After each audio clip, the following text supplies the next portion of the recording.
This week, John chapter 7.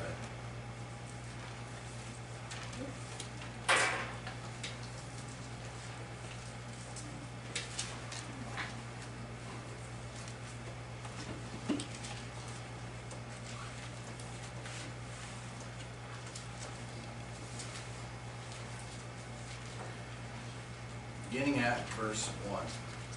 After these things, Jesus walked in Galilee, for he did not want to walk in Judea, because the Jews sought to kill him. Now the Jews' feast of tabernacles was at hand. His brothers therefore said to him, Depart from here and go into Judea, that your disciples also may see the works that you are doing. For no one does anything in secret, while he himself seeks to be known openly. If you do these things, show yourself to the world. For even his brothers did not believe in him. Then Jesus said to them, My time has not yet come, but your time is always ready. The world cannot hate you, but it hates me, because I testify of it that its works are evil. You go up to this feast. I am not yet going up to this feast, for my time has not yet fully come. When he had said these things to them, he remained in Galilee. But when his brothers had gone up, then he also went up to the feast, not openly, but as it were, in secret. Father, thank you. We celebrated the birth of your son. And I don't think we really, it's such a joyous occasion, but I don't think we think enough about what Jesus laid down. What he did to become that baby in Bethlehem. And then when he grew into an adult, all the crap he had to put up with, just so we didn't have to die and go to hell. What an incredible gift. What an incredible blessing. Lord, we thank you for that. We thank you for this time that we're all gathered here together in your name, to hear your word, to dig in, to see what you have for us. We thank you so much for this word, that you left something behind. There's something here that it shows us your heart and who you are, and how beautiful and awesome and amazing you are, how righteous and good, and how much you just deeply love us. I thank you for this. I ask you to speak to each person here. I ask you to clear this place of any evil that has found its way in. Cast it out. This is your house. It belongs to you. And fill it to overflowing with your Holy Spirit. That each one of us leave here knowing that we were in the presence of God. And all this I ask in the beautiful name of Jesus.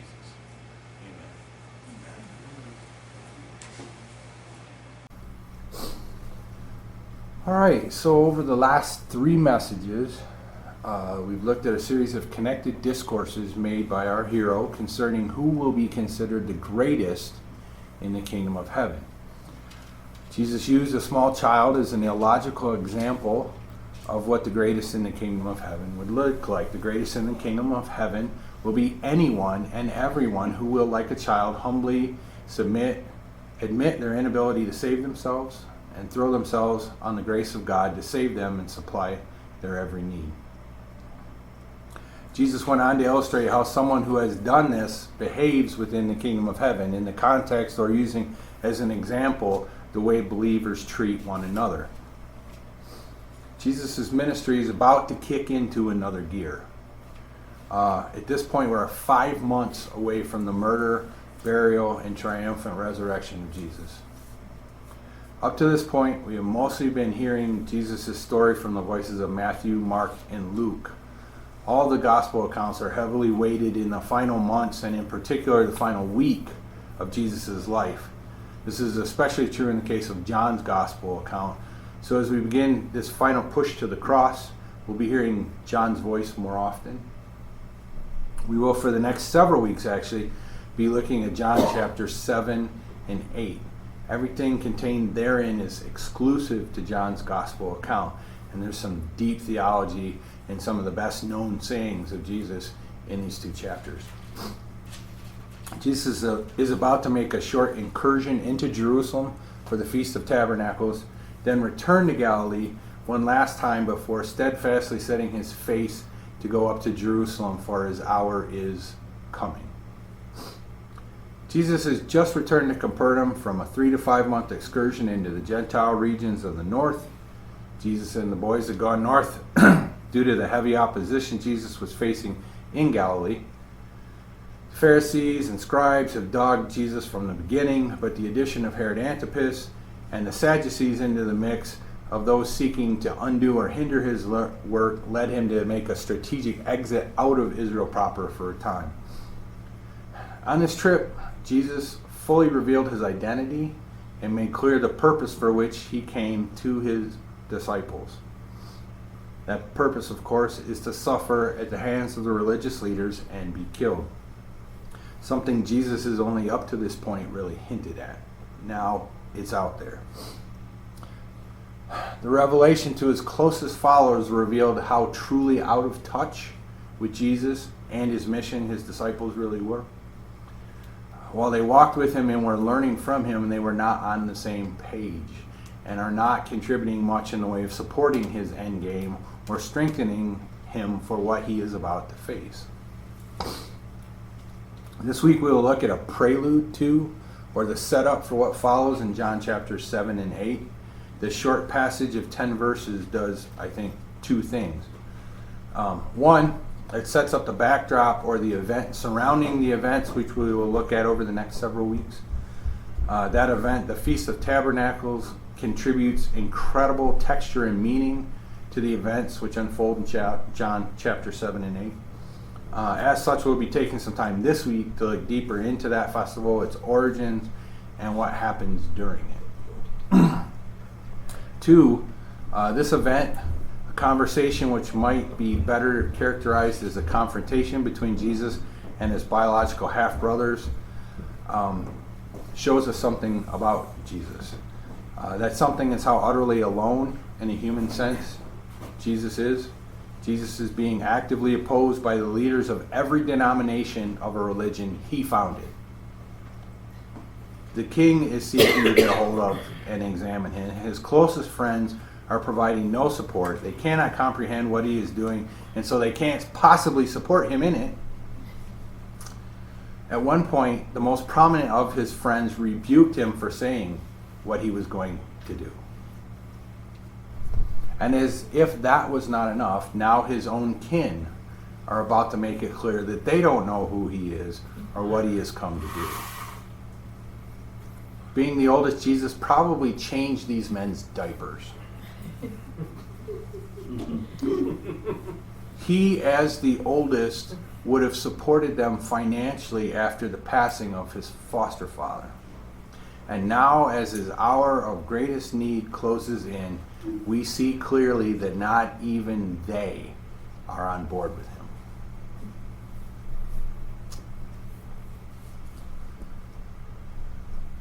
So with that, John chapter 7, verse 1. After these things, Jesus walked in Galilee, for he did not want to walk in Judea because the Jews sought to kill him. After these things is John's language for an unspecified period of time. But we can put together what that period of time may have been. The last event chronicled in John's Gospel is the Bread of Life discourse, which we looked at over 3 weeks, which took up all of chapter 6. That event took place in Capernaum following, if you'll remember, immediately the feeding of the 5,000. That would cover a period of 6 months or so in John's Gospel. But I believe the statement that Jesus did not want to walk in Judea because the Jews sought to kill him probably takes this period back further to John chapter 5, which was the last time Jesus was in Jerusalem, roughly 1.5 years ago. If you remember back, it was the Feast of Passover, and Jesus made his way over to the pool of Bethesda, where he healed a man who had been lame for 38 years. Following that, Jesus had a confrontation with the Jews in which he told them he could work on the Sabbath because his Father worked on the Sabbath. One of the spiritual points of the Sabbath was God saying, I am giving you a day off, and while you are Sabbathing, I continue to work on your behalf, thus showing that I am more than sufficient to meet your needs. While the whole world works 7 days a week to make ends meet or to get ahead, my people need only work 6, and they will prosper more than all of those other people and nations. By saying he could work on the Sabbath like his Father, Jesus made himself equal with God. Which he is, but the Jews considered it blasphemy. So the Jews sought to kill Jesus for working on the Sabbath and making himself equal to God. Jesus had not returned to Jerusalem since. I did not realize that till I was working on this, that he spent so long away from all of Judea and all of Jerusalem, over half of his ministry at this point. For perspective, that event took place before the Sermon on the Mount. How far back was that? It's been a long time since Jesus has been to Judea. The fact that Jesus has not ventured into Jerusalem or Judea in a year and a half gives some context to something that Jesus' brothers are about to say to him. And one more thing to note, remember that in John's vernacular, the way John uses the word the Jews, it refers generally to those devout Jews, and more specifically to the Jewish religious leaders who oppose Jesus, not all of the Jewish people. Verse 2. Now the Jews' Feast of Tabernacles was at hand. This is the only mention of this festival in the Gospels and in the entirety of the New Testament. Only talked about one time. And there would have been 3 of these at least, possibly a 4th, during Jesus' ministry. This is the only mention of it we get. So what is the Feast of Tabernacles? It is also called the Festival of Booths. In Hebrew, it is called Sukkot, S-U-K-K-O-T. Sukkot is a 7-day festival that begins on the 15th day of Tishri, or the 7th month of the Jewish calendar. Now, the Jewish calendar is only 360 days, and so we lap them with the Julian calendar. Every year we gain 5 days on them, and so sometimes Tishri falls in September, mid-September through October. So it varies on the Julian calendar when this actually happens. And then they know that they don't keep up with the rest of the world or the sun, and so they have to add some days or subtract some days later on. Now get this though, when the Hebrew calendar was started, there was only 360 days. The earth has gained 5 days in the cycle. Remember that day that Joshua was fighting and God turned the world back 24 hours so that Joshua could finish kicking their butt? Just saying, they were right.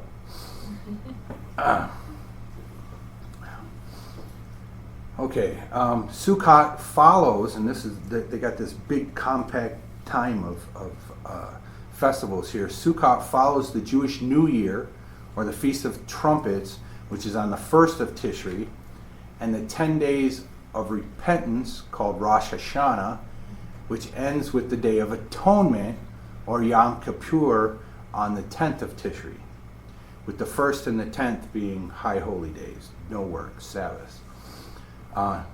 It is one of 3 high feasts when all men of the Jewish faith are supposed to present themselves at the temple in Jerusalem, the other 2 being Passover and the Feast of Weeks, known in Hebrew as Shavuot and in Greek as Pentecost. Now, the Feast of Tabernacles was instituted by God in Leviticus 23,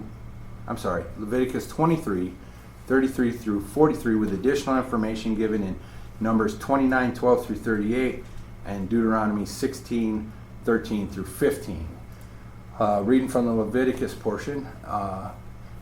Then the Lord spoke to Moses, saying, "Speak to the children of Israel, saying, the 15th day of this 7th month shall be the Feast of Tabernacles for 7 days to the Lord. On the first day there shall be a holy convocation.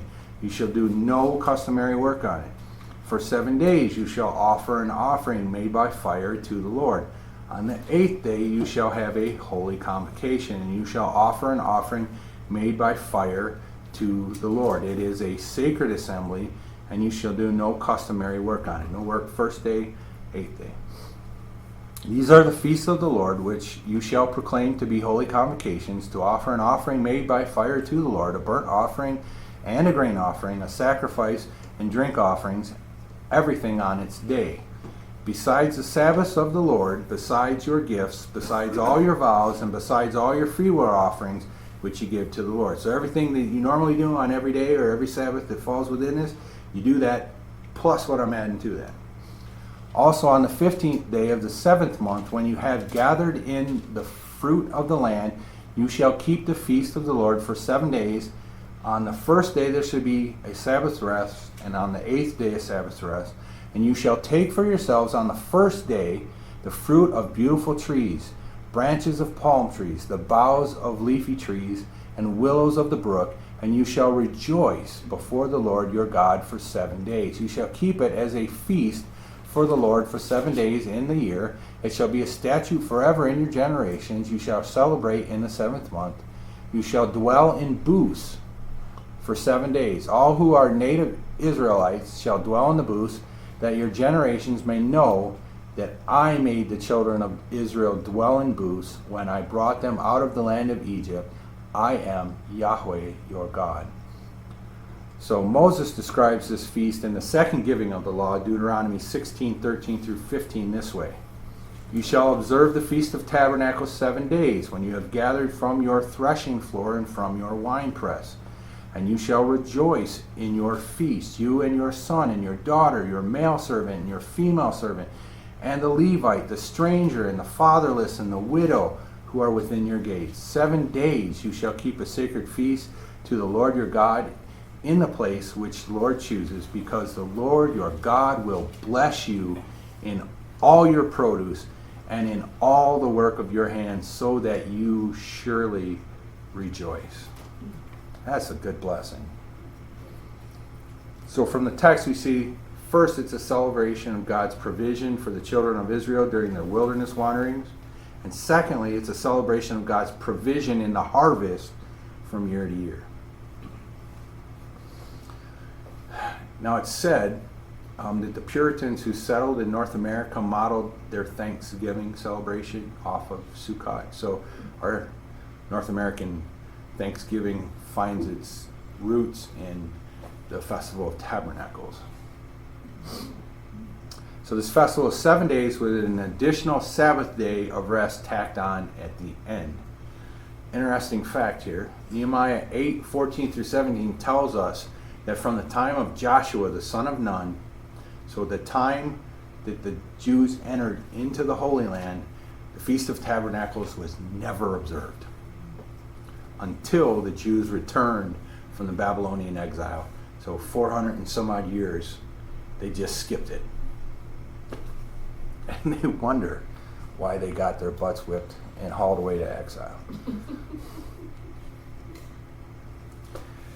Now the Sukkah, festival of Sukkot, but the Sukkah, or the tabernacle, was a temporary structure constructed of a wooden pole frame. That's why you're gathering all this stuff from the trees, and with canvas type cloth walls. The roof would be made of branches and leaves with enough open spaces so that when you're laying on your back at night, you could look up and see the sky and the stars. It was decorated. The walls were decorated with fall flowers, leaves, fruits, and vegetables. They would build these in the yards of their homes if they were rich enough to have it, or on the flat rooftops of their homes, or in public open spaces. The courts of the temple were just covered with these little tents all over the place. So it was this big, communal thing. Everybody living out under the stars, and all the streets, you could hardly get down them because there's tents popped up everywhere, and people just living out and hanging out. And they would eat at least one meal a day inside the tabernacle. Now, Zechariah 14:16-19 tells us that in the millennium reign of Jesus, the whole world will observe this feast. In fact, those who don't won't get rain. Thus, to the Jews, as it looked backward in remembrance of God's provision, it also was prophetic in that it would one day be celebrated by the Gentiles after they have been brought under the reign of Yahweh in Jerusalem. So this is one of the happiest and most upbeat festivals in the Jewish religious calendars. The harvest is done, they're excited, their barns are filled, they're done with their hardest part of work for the whole year. Everybody's just, yes! And then this big festival comes up. It's just, this is a big deal. The text we read from Leviticus indicates that all customary sacrifices and offerings should be offered, but there are additional offerings and sacrifices to be made to commemorate this particular feast. And they are spelled out in Numbers 29:12-38. So over the 7 days of the actual feast, 70 bulls total were sacrificed at the temple, starting with 13 on day 1 and 1 last each successive day. The Jews believed that all the people of the world fell under or could be divided into 70 nations or people groups. Amazing. Thus, this particular sacrifice was believed to be a built-in symbolism that looked forward to the Gentiles being brought under the rule of God. Now, there are two significant, and if you've tuned out everything else, I need you to remember these two things. Two significant ceremonies which took place during this festival. First one, each day, the priest would lead a procession from the temple down to the pool of Siloam with a pitcher. At the pool, he would fill the pitcher and then make the trek back to the temple, where he would pour the water out over a rock, which symbolized God's provision of water in the wilderness from the rock. This happened each day, but on the 7th day there was a twist. On the 7th day, the priest would make his way down to the pool and return without filling the pitcher. Then he would go to pour out the pitcher on the rock, and of course nothing came out. This was symbolic of the Jews being in the promised land, no longer wandering in the wilderness and no longer in need of water from the rock, because the promised land had all the water they needed provided already. This is going to be a big deal. Remember this. Second thing that happens, remember this one too. Also on the 7th day of the festival, giant golden lampstands, I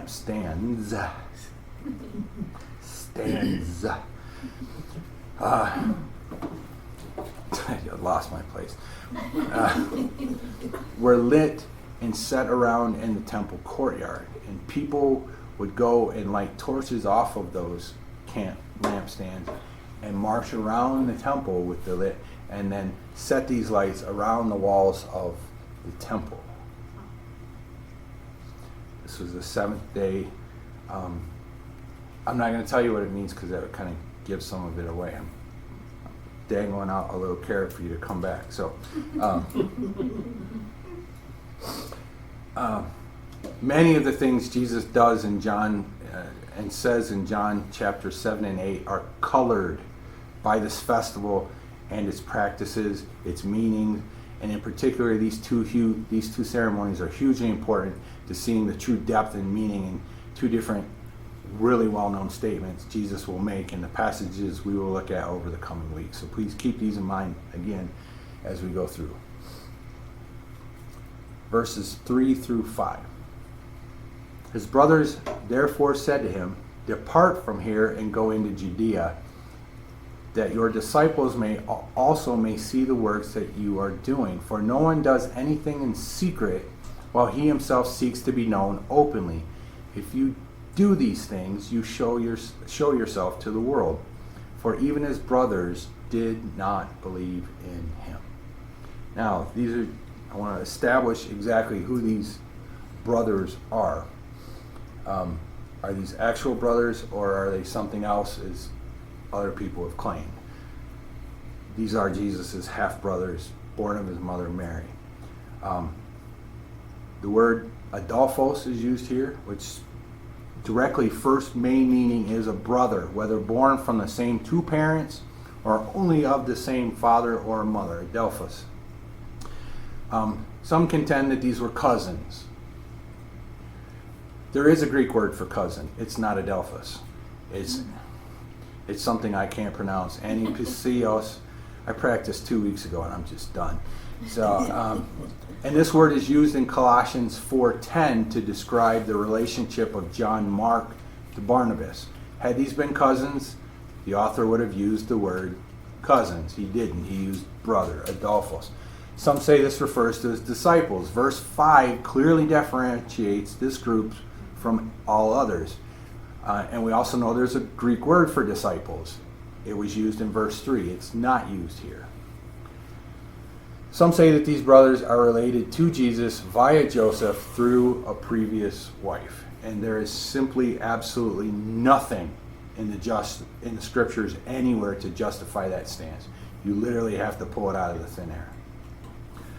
There is no mention of another wife or children going with Joseph to register for the census in his place of birth of Bethlehem.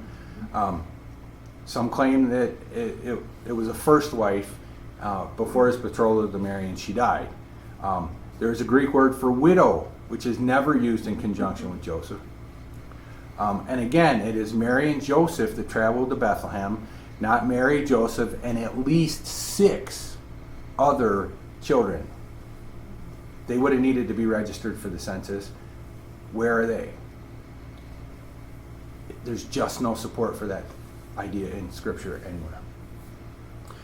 In fact, the New Testament Scriptures make several references to the brothers and sisters of Jesus. Matthew 12:46 and 47.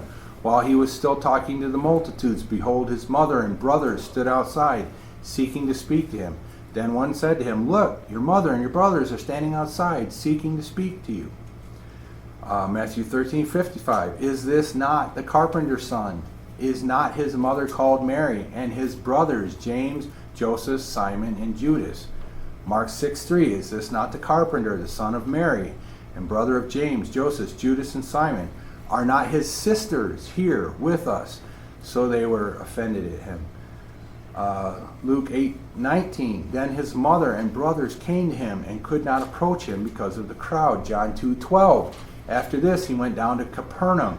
He, his mother, his brothers, his disciples, clearly differentiating between the two, and they did not stay there many days. Jesus' brothers are mentioned in all 4 gospel accounts. We get references outside of the 4 gospels as well. Acts 1:14.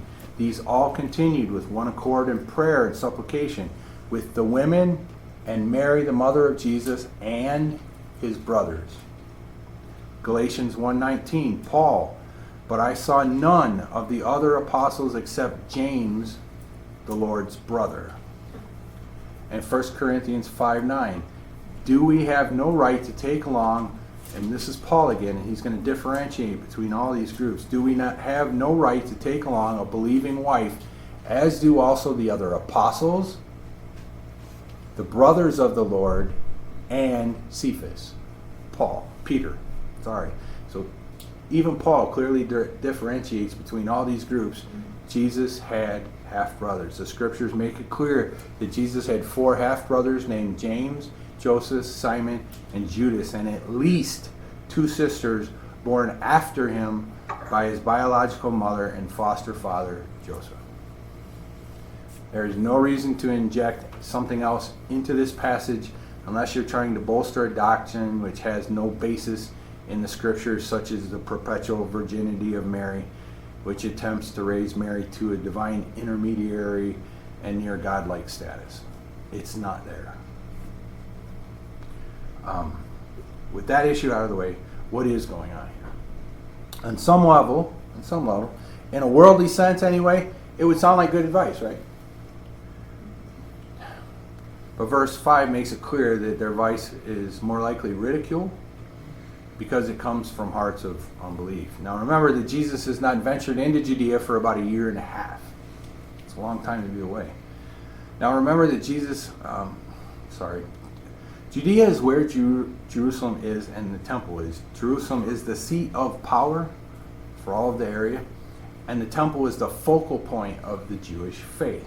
In human thinking, at least, if you're trying to start a movement in the Jewish faith, this is where you'd want it to take hold, you would think. The brothers were saying that doing your miracles and teaching in Galilee was equivalent to doing his works in secret. It's quite a besmirchment of the whole Galilee region, and you'll see that when the Judean Jews talk about Galilee, it's like, those hicks, those hillbillies. Further, Jesus had a following in Judea. From the time that he had spent there earlier, people had come to follow him. That's where he encountered Nicodemus, and people up there knew of him and were following him. The brothers are also basically accusing Jesus of ignoring them. Hey, don't you got followers down there? Why don't you go spend some time with them? What exactly is it that the brothers want Jesus to do? So we know the Feast of Tabernacles is at hand. For those living outside of Jerusalem, the trip to Jerusalem for a feast is culturally as much a part of the feast as the feast itself.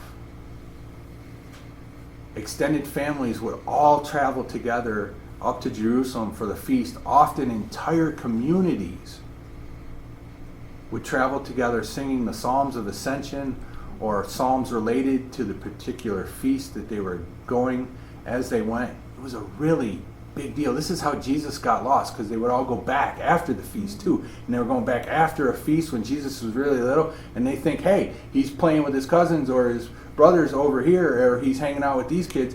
And then they get home and where's Jesus? And he was actually back in Jerusalem.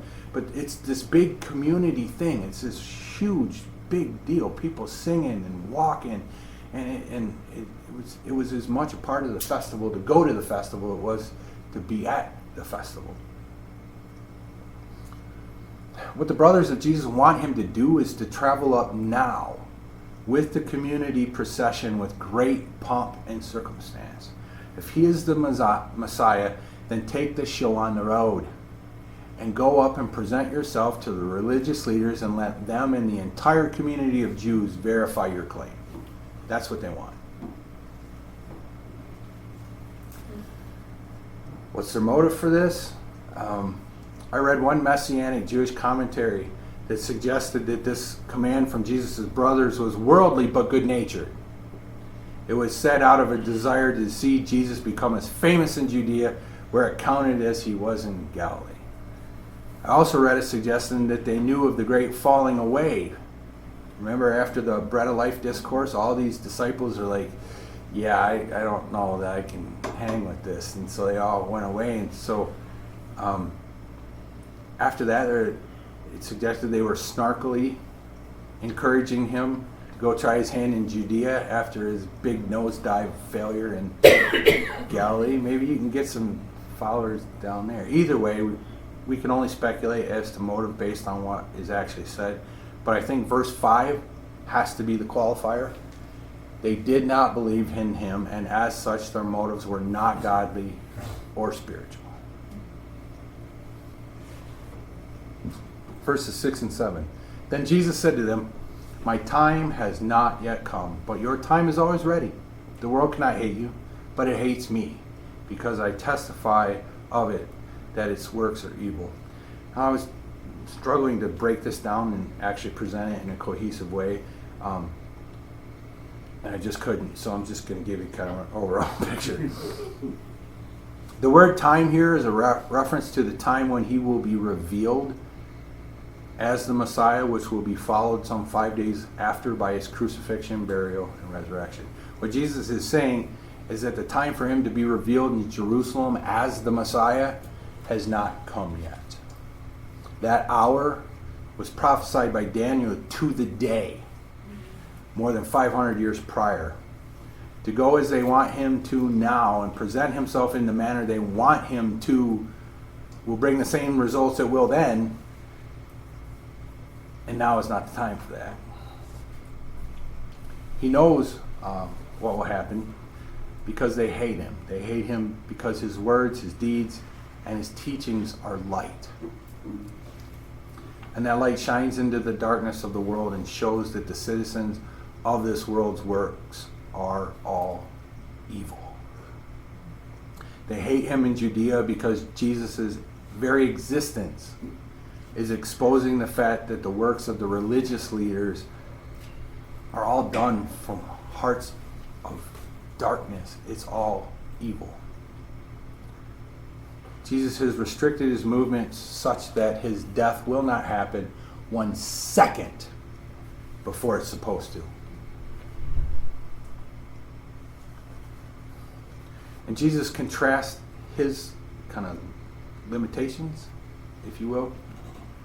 And I use that in a real broad sense of the term. Self-imposed limitations to fulfill prophecy, and not because the world can ever limit what Jesus wants to do. Jesus limits himself by a desire to fulfill his own word. So I got to qualify that.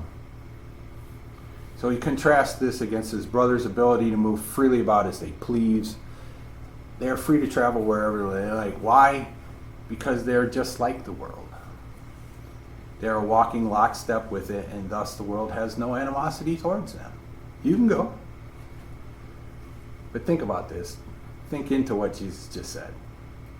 Jesus just told his own brothers that they are just as evil as everyone else in the world.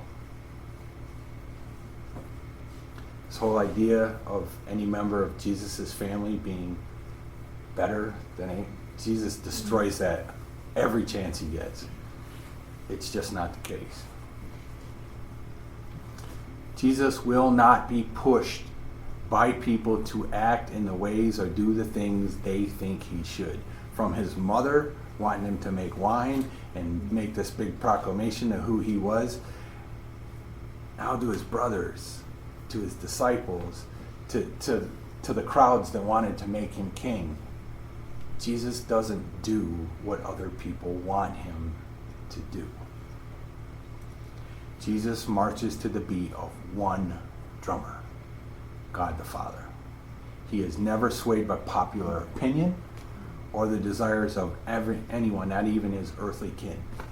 Of all people you're going to give a little deference, he gives none. None whatsoever.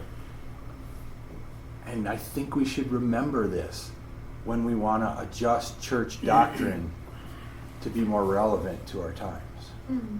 We have people right now who say, we should adjust things a little, we should grow. The church needs to evolve so that we're more relevant to the times that we're in. And that's not how Jesus rolled. I'm just telling you.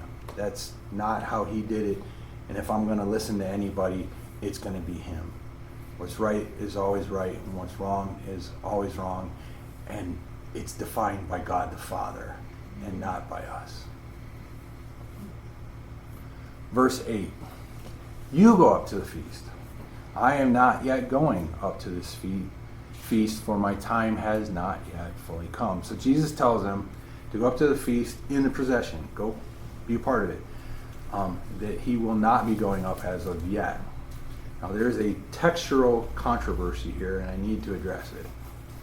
Newer translations, those of you, I know John, you are, and you guys who are working out of a newer translation, those based on the Tischendorf, Westcott Hort, Nestle Aland, Critical Greek New Testament, it's going to read, I am not going up to this feast.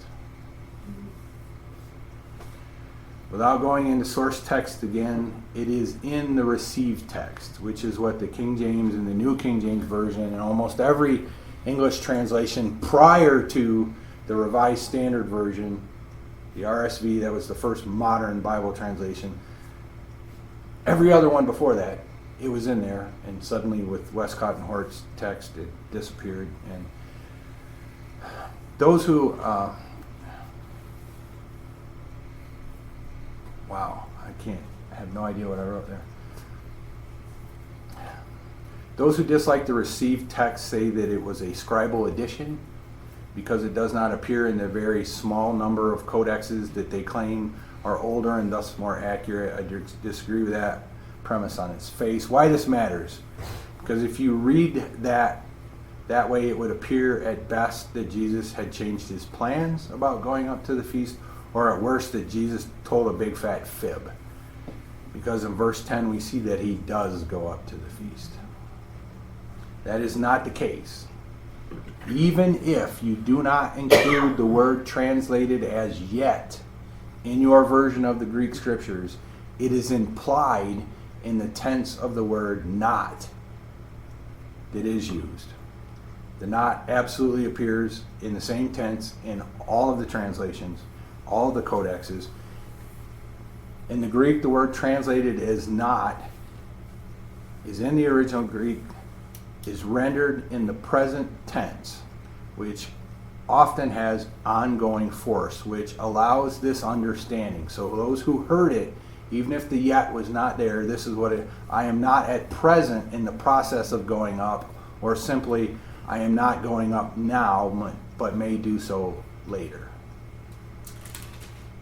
Either way, Jesus' meaning is in the original text, which is that I am not going up when you say I should, and more importantly, and not in the way you say I should, because it's not the right time for that.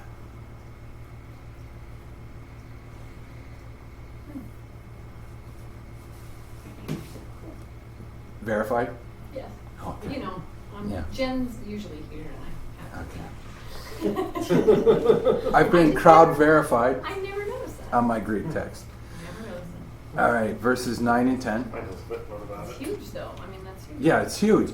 I mean, the implications, if you're reading a newer translation, it would look like Jesus just told a big fat lie. I'm not going up, and then he goes. And that's not our Jesus. It's literally, he's incapable of lying. He didn't. And so I know we have people using other translations of the Bible, and I want to make sure that you know that Jesus didn't tell a lie or a fib, and he doesn't change his mind. And mine is actually footnoted in. That's the footnote. Some manuscripts have, I am not yet going. So it's footnoted in mine. So if somebody comes up to you and go, the Bible's full of lies, you can go, no, it's not. You just don't understand it. You just don't. In the original, there's nothing. With that, verses 9 and 10. When he had said these things to them, he remained in Galilee. But when his brothers had gone up, he also went up to the feast, not openly, but as it were, in secret. And Jesus did not give in to their demand or desires for him to go up in grand fashion, proclaiming himself the Messiah as he went. The real protest or point of contention is that the brothers, for whatever reason, wanted him to go to Jerusalem and stake his claim as Messiah now. And Jesus said, no, it's not the time for that. It's just not. And I'm not going to do it. I have an appointment, and I'm going to keep every one of them. So Jesus waited until the grand procession with his brothers had left, and then he made his way up to Jerusalem for the feast, quietly, almost in secret. And I take this to mean alone as well. We see no mention of the disciples in all of this next passage. It will soon be time for Jesus to present himself as Messiah. Less than 5 months from now. And at that time, Jesus will make his way to Jerusalem in grand fashion for the Passover, sending out heralds into the countryside to every town he's going to stop in on the way to Jerusalem. And he's going to do this. It's just not that time. And so he goes up quietly. So 2 things I'm going to look at in the conclusion.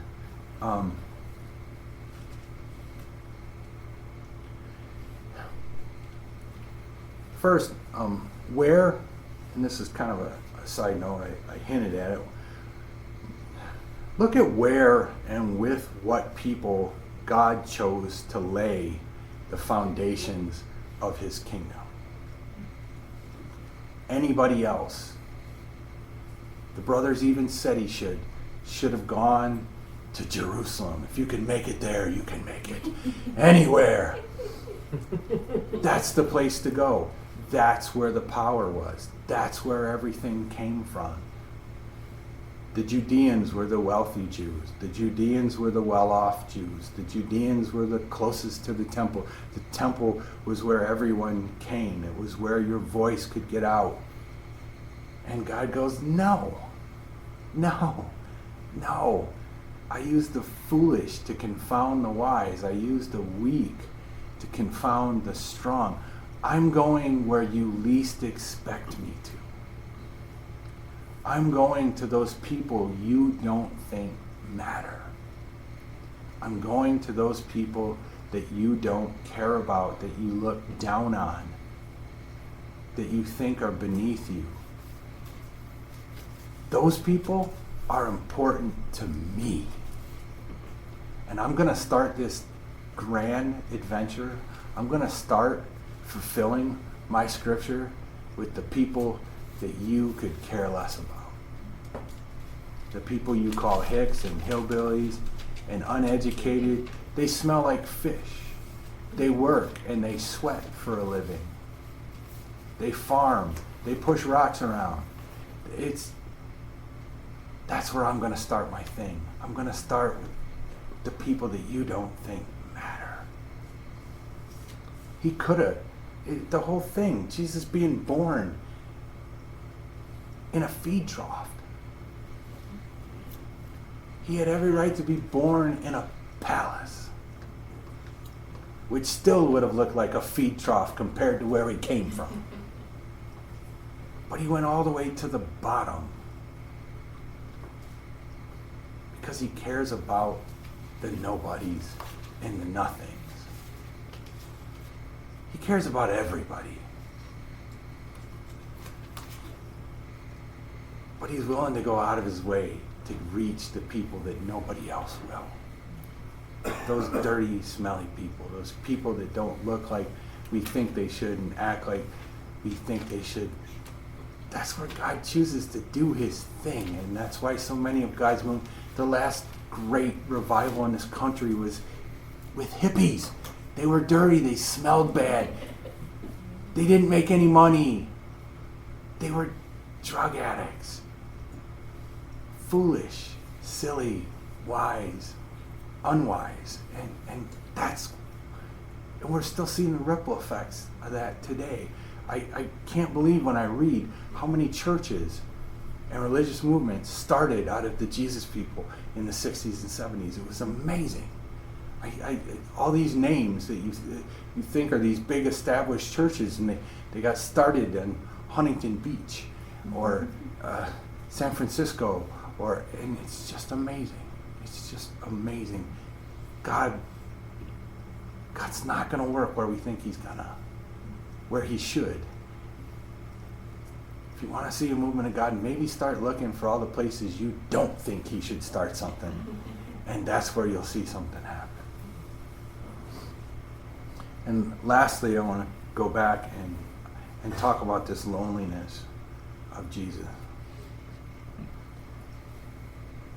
By worldly standards anyway, he had nobody, even those closest to him, his friends that walked around. They were still stuck on this thing where God's going to start this earthly kingdom. That last 3 weeks we had, that whole thing started with, I'm going to be the greatest in the kingdom of heaven. I'm going to be prime minister. I'm going to be treasurer. I'm going to be this. I'm going to be head of the army. I'm going to be cupbearer. They didn't get it. How could they possibly be helping Jesus get ready for the cross if they were working and thinking about and planning for something completely different from what God was actually doing? And then his family, the people who saw that he never got put in a corner, he never got spanked, he never did anything wrong. They probably hated him because I'm sure mom's going, why can't you be more like Jesus? You know it had to happen. You know it had to happen. Your brother wouldn't do that. Your brother doesn't talk to me like that, young man. You know it happened. You know it did. But they knew him the best. his disciples had walked with him for at this point, roughly 3 years. These guys had known him for their entire lives. He was as much a fixture in their lives as their parents were. He was there at their birth. And every day since, they saw everything about him. They saw, and they didn't believe in him. You would think after watching a life like that when he said, yeah, I'm the Messiah, that they go, everything makes sense now. Of course. See, Mom, that's why I couldn't be like him. That should have been, I would have thought that's how I'd have used it. Vindication, you know.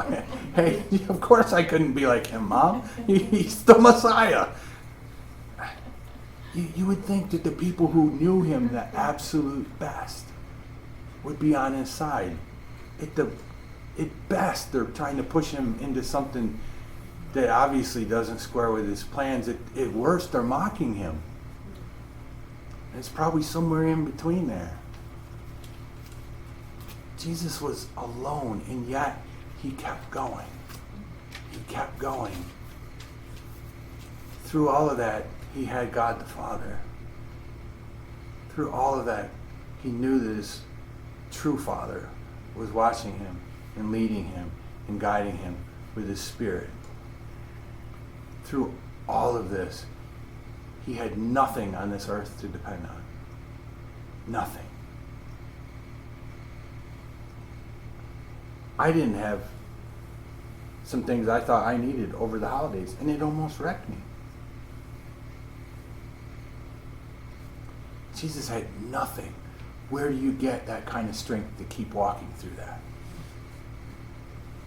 Where do you get enough strength to keep walking day by day by day when most of the world is against you and those who are close to you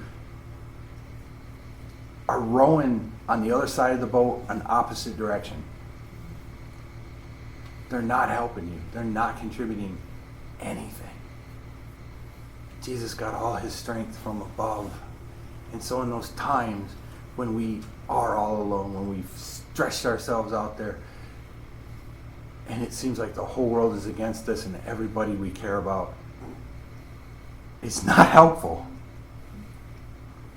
Our strength comes from above. All our strength comes from above. If it got Jesus through the most brutal death, if it got him through hell, it can get us through